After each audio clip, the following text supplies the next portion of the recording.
Oh, Wella, Wella, Wella, Wella, welcome back.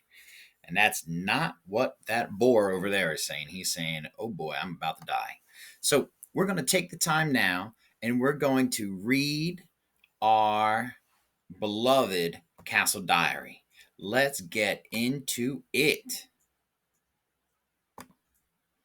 Just a reminder, I believe we're going to be looking for depth of historical detail. February 5th, Monday. Chaplain sickened this forenoon and took to his bed, so we were free to do as we pleased. To help me forget my misery over the hunt, and because he was sick of hearing me tell of it, Mark offered to teach me Longshanks, this being his name for stilts. He led me to the old Sally Port in the west wall. This small door was once a way back out of the castle, but it is scarce used today. We went to the little wood that grows beyond the wall, and there Mark showed me how to cut forked chestnut branch with one side long to hold on to and the other short to stand on. I soon discovered that my stilts were far more easily made than used, though, and have plenty of bruises, aplenty to show for it. February 6, Tuesday. Back to schooling this day, sitting in the cold. Keep fair freezed me to the bone, so when lessons were ended, I slipped into the kitchen. While thawing in the kitchen's warmth, I watched a kitchen lad making pie shells, which he did call coffins. Not many minutes had passed before the cook espied me heating myself by the bread oven. He asked my business there, and when he learned that I had no task, said, "There's no room in my kitchen for useless bodies," and set me to copying from a pile of recipes that he had. They were much splattered, and a few even smelled of the dishes they described. Some were most strange, especially a salad made with coxcombs and hen's feet. For writing on, Cook gave me some old scraps of parchment. Many had to be scraped clean before I could use them again. February 13th, Tuesday. Before lessons, I went again to warm myself in the kitchen and watched while Cook made bread. He and his helpers start work before dawn, and the kitchen was a busy, bustling place. Cook mixes water and flour with barm. This last stuff he gets from the brewess in the village, who calls it yeast. Her work is to make ale for the castle, and as it brews, she scoops off the barm that floats on top as foam. This barm forms bubbles that swell the dough, making the bread light. Cook kneads the dough in a trough made of hollowed out half of a tree trunk and then shapes it into loaves and leaves it to rise. February 14th, Wednesday, also known as Valentine's Day, which wasn't invented yet. Cook showed me today how they bake bread. A kitchen lad lights the oven early on baking days so that it is hot when the loaves are ready for baking. He begins by burning bundles of sticks and then throws in a log or two. As soon as the oven glows over all, he scoops out the embers, brushes out most of the gray ash, and then wipes the oven floor with a wet mop.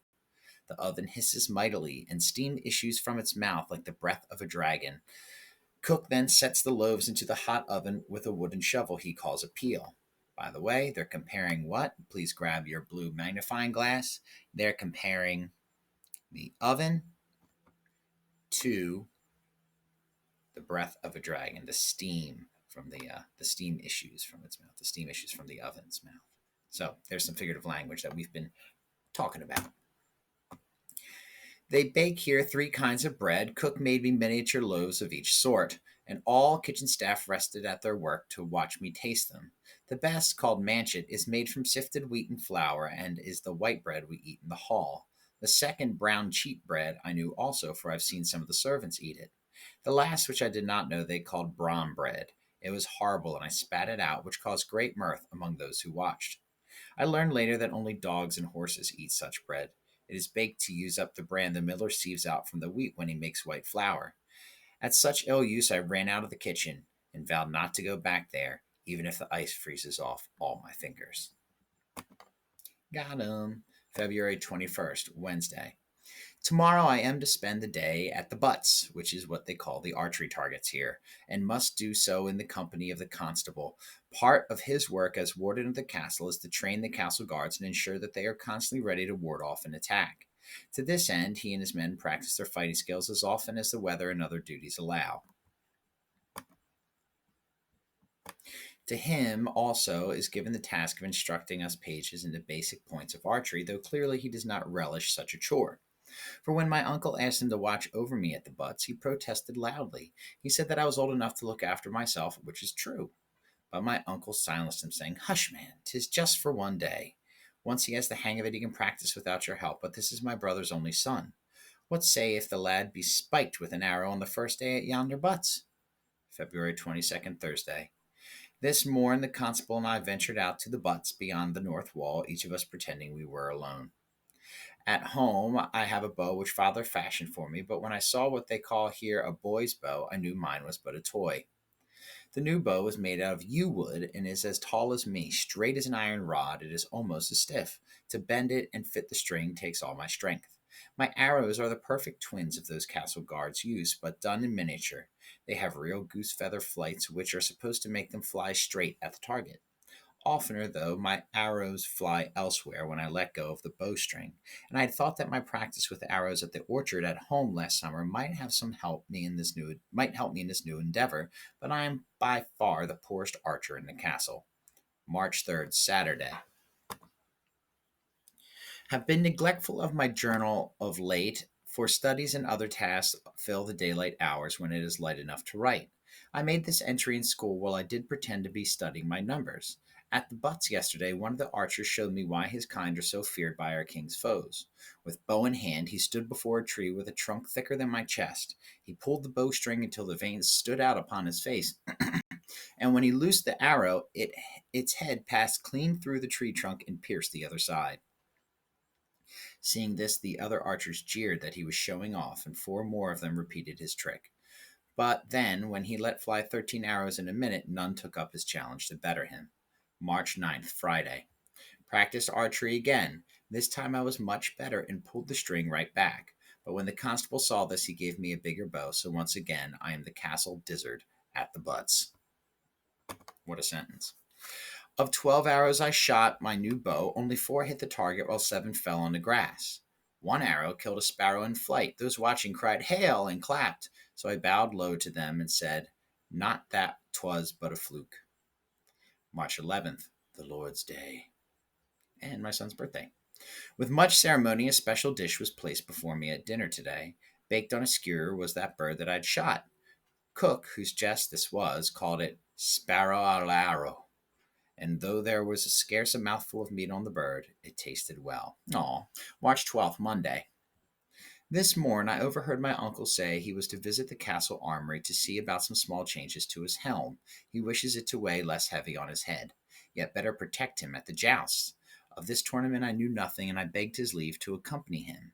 In my excitement, I quite forgot myself and began to say, "Uncle, tell me more about," for I desired most keenly to learn of these jousts. But when I remembered my manners and blushing began anew, "My lord, if it pleases you, pray tell me more about the tournament." This made him laugh, and he spoke freely about it, saying that the jousts are to be held as usual on St. George's feast day, so I must wait 6 weeks. Within the armory they make and mend all manner of weapons as well as armor, but the noise of hammering and the heat from the furnace in which they soften the metal were so great that they made my head whirl. 'Tis certain the sound has made the armorer and the smith and their apprentices as deaf as beetles, for they make myself heard my uncle had to bellow like a braying double money. March 16th, Friday. My cousin Beth hath sewed me a shirt of Egyptical cotton. I have never had such dainty garb.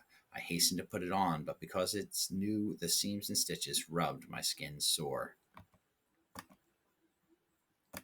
Humphrey and Oliver, the fellow pages, laughed at this and called me Chrysomer and that word and Moonling. They are accustomed to new clothes and will suffer them until washing softens the folds. But I would rather wear my old linen shirt, for though it is more common, 'tis also more comfortable. March 19th. Played at nights with Mark, Oliver, and Humphrey today. As Mark is bigger than me, he was the horse and I rode his back. He won. Oliver toppled from his horse and got a bloody nose. Serves him right, for he did twist my ears most painfully and call me the worst names when I wore my new shirt. March 20th, a Tuesday. Wrote yesternight by candle's flicker and fell asleep with quill in hand. When I awoke, the candle had set the pages alight, and it would have burned my straw mattress or worse. If Humphrey had not smelled the smoke and beat out the flames, the morning chaplain likewise beat my backside to teach me care with candles, he said. Ate saltfish again today. Disgusting! Here they are more careful to follow the church's rules than at home. So besides every Tuesday, Friday, and Saturday being fish days, they also eat fish on each church festival. This means we eat vile fish more than flesh or fowl. Take it easy. It'll be delicious. Nice work, y'all.